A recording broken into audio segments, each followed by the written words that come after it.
ओम शांति। 17 फरवरी 2021 की बाप दादा की साकार मुरली। मुरली के सार में बाबा ने कहा, मीठे बच्चे, तुम ब्राह्मण सो देवता बनते हो, तुम्ही भारत को स्वर्ग बनाते हो, तो तुम्हें अपनी ब्राह्मण जाति का नशा चाहिए। प्रश्न है आज बाबा का, सच्चे ब्राह्मणों की मुख्य निशानियां क्या होंगी? उत्तर में पहली पॉइंट, सच्चे ब्राह्मणों का इस पुरानी दुनिया से लंगर उठा हुआ होगा, वह जैसे इस दुनिया का किनारा छोड़ चुके। दूसरी पॉइंट, सच्चे ब्राह्मण वह जो हाथों से काम करें और बुद्धि सदा बाप की याद में रहे, अर्थात कर्मयोगी हो। तीसरी पॉइंट, ब्राह्मण अर्थात कमल फूल समान। चौथी पॉइंट, ब्राह्मण अर्थात सदा आत्म अभिमानी रहने का पुरुषार्थ करने वाले। पांचवी पॉइंट, ब्राह्मण अर्थात काम महाशत्रु पर विजय प्राप्त करने वाले। अब मुरली विस्तार से। ओम शांति। रूहानी बाप रूहानी बच्चों को समझाते हैं, बच्चे कौन? यह ब्राह्मण। यह कभी भूलो मत कि हम ब्राह्मण हैं, देवता बनने वाले हैं। वर्णों को भी याद करना पड़ता है। यहाँ तुम आपस में सिर्फ ब्राह्मण ही ब्राह्मण हो।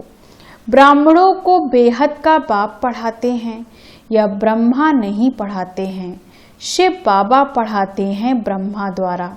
ब्राह्मणों को ही पढ़ाते हैं।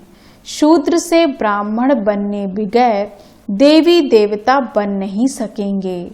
वर्षा शिव बाबा से मिलता है। वह शिव बाबा तो सबका बाप है। इस ब्रह्मा को ग्रेट ग्रेट ग्रैंड फादर कहा जाता है। लौकिक बाप तो सबको होते हैं।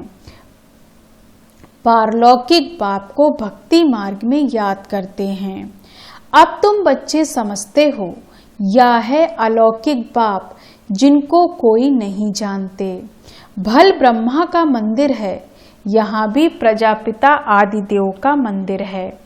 उनको कोई महावीर कहते हैं, दिलवाला भी कहते हैं, परंतु वास्तव में दिल लेने वाला है शिव बाबा, न कि प्रजापिता आदिदेव ब्रह्मा। सब आत्माओं को या सदा सुखी बनाने वाला, खुश करने वाला एक ही बाप है, या भी सिर्फ तुम ही जानते हो। दुनिया में तो मनुष्य कुछ नहीं जानते, तुच्छ बुद्धि हैं। हम ब्राह्मण ही शिव बाबा से वर्षा ले रहे हैं। तुम भी या घड़ी घड़ी भूल जाते हो।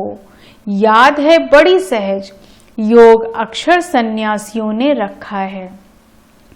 तुम तो बाप को याद करते हो।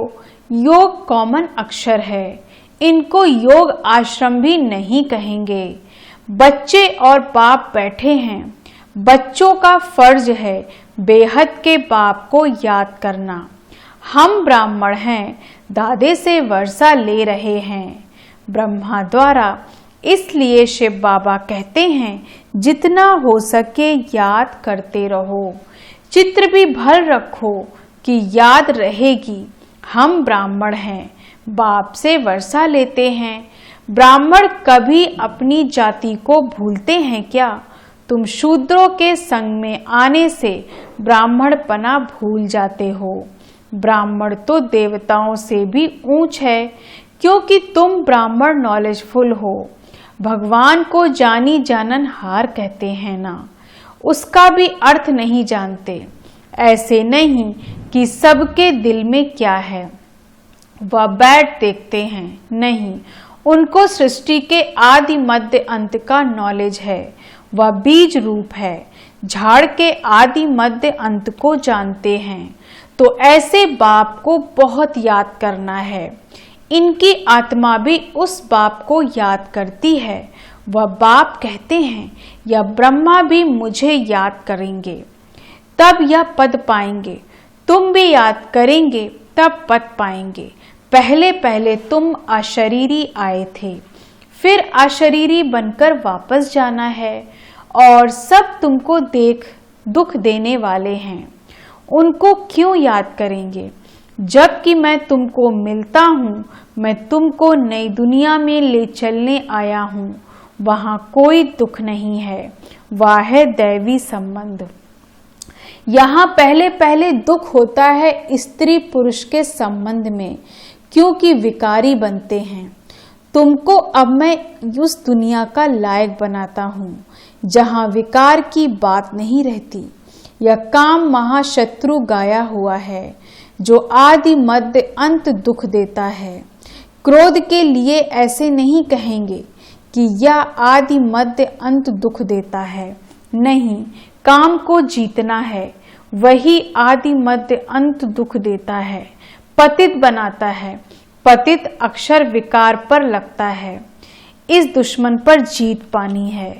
तुम जानते हो हम स्वर्ग के देवी देवता बन रहे हैं। जब तक यह निश्चय नहीं तो कुछ पा नहीं सकेंगे। बाप समझाते हैं बच्चों को मनसा वाचा कर्मणा एक्यूरेट बनना है, मेहनत है। दुनिया में यह किसको पता नहीं कि तुम भारत को स्वर्ग बनाते हो। आगे चलकर समझेंगे। चाहते भी हैं वन वर्ल्ड, वन राज्य, वन रिलीजन, वन भाषा हो। तुम समझा सकते हो सतयुग में आज से 5000 वर्ष पहले एक राज्य एक धर्म था जिसको स्वर्ग कहा जाता है। राम राज्य और रावण राज्य को भी कोई नहीं जानते। 100% तुक्ष बुद्धि, अब तुम स्वच्छ बुद्धि बनते हो, नंबरवार पुरुषार्थ अनुसार। बाप बैठ तुमको पढ़ाते हैं, सिर्फ बाप की मत पर चलो। बाप कहते हैं कि पुरानी दुनिया में रहते कमल फूल समान पवित्र रहो, मुझे याद करते रहो। बाप आत्माओं को समझाते हैं, मैं आत्माओं को ही पढ़ाने आया हूँ इन ऑर्गन्स द्वारा। तुम आत्माएं भी ऑर्गन्स द्वारा सुनती हो। बच्चों को आत्म अभिमानी बनना है।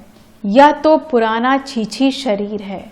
तुम ब्राह्मण पूजा के लायक नहीं हो, तुम गायन लायक हो, पूजने लायक देवताएं हैं। तुम श्रीमत पर विश्व को पवित्र स्वर्ग बनाते हो, इसलिए तुम्हारा गायन है। तुम्हारी पूजा नहीं हो सकती। गायन सिर्फ तुम ब्राह्मणों का है, ना कि देवताओं का। बाप तुमको ही शूद्र से ब्राह्मण बनाते हैं। जगत अम्बा व ब्रह्मा आदि के मंदिर बनाते हैं, परंतु उनको यह पता नहीं है कि यह कौन है। जगत पिता तो ब्रह्मा हुआ ना, उनको देवता नहीं कहेंगे। देवताओं की आत्मा और शरीर दोनों पवित्र हैं। अब तुम्हारी आत्मा पवित्र होती जाती है, पवित्र शरीर नहीं है। अब तुम ईश्वर की मत पर भारत को स्वर्ग बना रहे हो। तुम भी स्वर्ग के लायक बन रहे हो। सतो प्रधान जरूर बनना है। सिर्फ तुम ब्राह्मण ही हो जिनको बाप बैठ पढ़ाते हैं। ब्राह्मणों का झाड़ वृद्धि को पाता रहेगा। ब्राह्मण जो पक्के बन जाएंगे वह फिर जाकर देवता बनेंगे। यह नया झाड़ है। माया के तूफान भी लगते हैं। सतयुग में कोई तूफान नहीं लगता। यहाँ माया बाबा की याद में रहने नहीं देती। हम चाहते हैं बाबा की याद में रहें, तमो से सतो प्रधान बने। सारा मदार है याद पर। भारत का प्राचीन योग मशहूर है। विलायत वाले भी चाहते हैं प्राचीन योग कोई आकर सिखलाए। अब योग भी 2 प्रकार के हैं, एक है हठ योगी, दूसरे हैं राजयोगी। तुम हो राजयोगी। यह भारत का प्राचीन राजयोग है जो बाप ही सिखलाते हैं। सिर्फ गीता में मेरे बदले कृष्ण का नाम डाल दिया है। कितना फर्क हो गया है। शिव जयंती होती है तो तुम्हारी बैकुंठ की भी जयंती होती है, जिसमें श्री कृष्ण का राज्य है। तुम जानते हो शिव बाबा की जयंती है तो गीता की भी जयंती है, बैकुंठ की भी जयंती होती है, जिसमें तुम पवित्र बन जाएंगे। कल्प पहले मौफिक स्थापना करते हैं। अब बाप कहते हैं मुझे याद करो। याद ना करने से माया कुछ न कुछ विकर्म करा देती है। याद नहीं किया और लगी चमाट, याद में रहने से चमाट नहीं खाएंगे। यह बॉक्सिंग होती है, तुम जानते हो हमारा दुश्मन कोई मनुष्य नहीं है, रावण है दुश्मन। बाप कहते हैं इस समय की शादी बर्बादी है, एक दो की बर्बादी करते हैं, पतित बना देते हैं। अब पारलौकिक बाप ने ऑर्डिनेंस निकाला है, बच्चे यह काम महाशत्रु है, इन पर जीत पहनो और पवित्रता की प्रतिज्ञा करो, कोई भी पतित ना बने। जन्म जन्मांतर तुम पतित बने हो इस विकार से, इसलिए काम महाशत्रु कहा जाता है। साधु संत सब कहते हैं पतित पावन आओ, सतयुग में पतित कोई होता नहीं। बाप आकर ज्ञान से सर्व की सद्गति करते हैं। अब सभी दुर्गति में हैं, ज्ञान देने वाला कोई नहीं है, ज्ञान देने वाला एक ही ज्ञान सागर है। ज्ञान से दिन है राम का, रात है रावण की। इन अक्षरों का यथार्थ अर्थ भी तुम बच्चे समझते हो, सिर्फ पुरुषार्थ में कमजोरी है। बाप तो बहुत अच्छी रीति समझाते हैं। तुमने 84 जन्म पूरे किए हैं, अब पवित्र बनकर वापस जाना है। तुमको तो शुद्ध अहंकार होना चाहिए। हम आत्माएं बाबा की मत पर इस भारत को स्वर्ग बना रहे हैं, जिस स्वर्ग में फिर राज्य करेंगे, जितनी मेहनत करेंगे उतना पद पाएंगे। चाहे राजा रानी बनो, चाहे प्रजा बनो। राजा रानी कैसे बनते हैं वह भी देख रहे हो। फॉलो फादर गाया जाता है। अब की बात है, लौकिक संबंध के लिए नहीं कहा जाता। या बाप मत देते हैं, माँ मेकम याद करो तो विकर्म विनाश होंगे। तुम समझते हो हम अभी श्रीमत पर चलते हैं, बहुतों की सेवा करते हैं। बच्चे बाप के पास आते हैं तो शिव बाबा भी ज्ञान से बहलाते हैं। या भी तो सीखते हो ना। शिव बाबा कहते हैं मैं आता हूँ सवेरे को। अच्छा, फिर कोई मिलने के लिए आते हैं तो क्या यह नहीं समझाएंगे? ऐसे कहेंगे क्या कि बाबा आप आकर समझाओ, मैं नहीं समझाऊंगा। यह बड़ी गुप्त गुह बातें हैं ना। मैं तो सबसे अच्छा समझा सकता हूँ। तुम ऐसे क्यों समझते हो कि शिव बाबा ही समझाते हैं या नहीं समझाते होंगे? या भी जानते हो कल्प पहले इसने समझाया है, तब तो यह पद पाया है। मम्मा भी समझाती थी ना, वह भी ऊंच पद पाती है। मम्मा बाबा को सूक्ष्म वतन में देखते हैं तो बच्चों को फॉलो फादर करना है। सरेंडर होते भी गरीब हैं, साहूकार हो न सके। गरीब ही कहते हैं बाबा यह सब कुछ आपका है। शिव बाबा तो दाता है, वह कभी लेता नहीं है। बच्चों को कहते हैं यह सब कुछ तुम्हारा है। मैं अपने लिए महल न यहाँ न वहाँ बनाता हूँ, तुमको स्वर्ग का मालिक बनाता हूँ। अब इन ज्ञान रत्नों से झोली भरनी है। मंदिर में जाकर कहते हैं मेरी झोली भरो, परंतु किस प्रकार की, किस चीज की झोली भर दो? झोली भरने वाली तो लक्ष्मी है जो पैसा देती है। शिव के पास तो जाते नहीं, शंकर के पास जाकर कहते हैं समझते हैं शिव और शंकर एक है, परंतु ऐसे थोड़े ही है। बाप आकर सत्य बात बताते हैं। बाप है ही दुख हरता सुख करता। तुम बच्चों को गृहस्थ व्यवहार में भी रहना है, धंधा भी करना है। हर एक अपने लिए राय पूछते हैं। बाबा हमको इस बात में झूठ बोलना पड़ता है।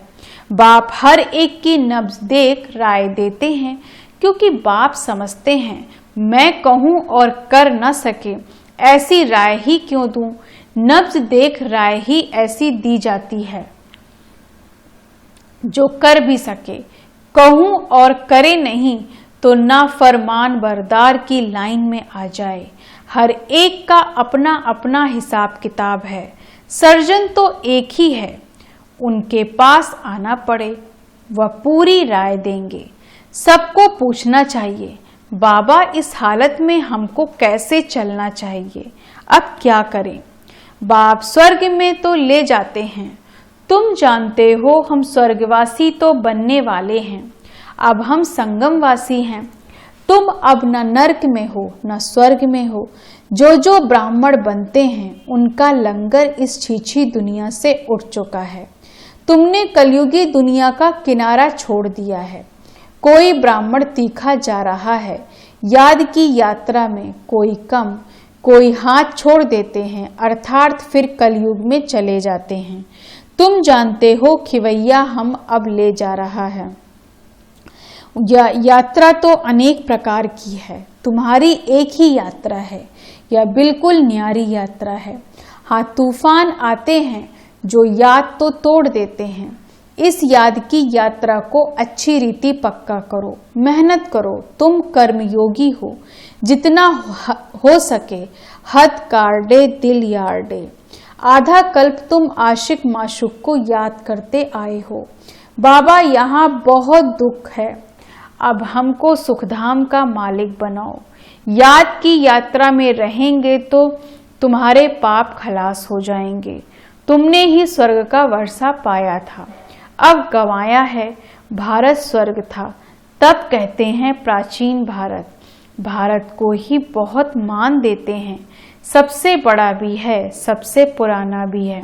अब तो भारत कितना गरीब है, इसलिए सब उनको मदद करते हैं। वो लोग समझते हैं हमारे पास बहुत अनाज हो जाएगा, कहाँ से मांगना नहीं पड़ेगा। परंतु या तो तुम जानते हो विनाश सामने खड़ा है। जो अच्छी तरह से समझते हैं उन्हों को अंदर बहुत खुशी रहती है। प्रदर्शनी में कितने आते हैं, कहते हैं तुम सत्य कहते हो, परंतु यह समझे कि हमको बाप से वर्षा लेना है। यह थोड़े ही बुद्धि में बैठता है, यहाँ से बाहर निकले खल्लास। तुम जानते हो बाबा हमको स्वर्ग में ले जाता है, वहाँ न गर्भ जेल में न उस जेल में जाएंगे। अभी जेल की यात्रा भी कितनी सहज हो गई, फिर सतयुग में कभी जेल का मुंह देखने को नहीं मिलेगा। दोनों जेल नहीं रहेगी, यहाँ सब या माया का पॉम्स है। बड़ों बड़ों को जैसे खल्लास कर देते हैं। आज बहुत मान दे रहे हैं, कल मान ही खलास। आज हर एक बात क्विक होती है, मौत भी क्विक होते रहेंगे। सतयुग में ऐसे कोई उपद्रव होते नहीं।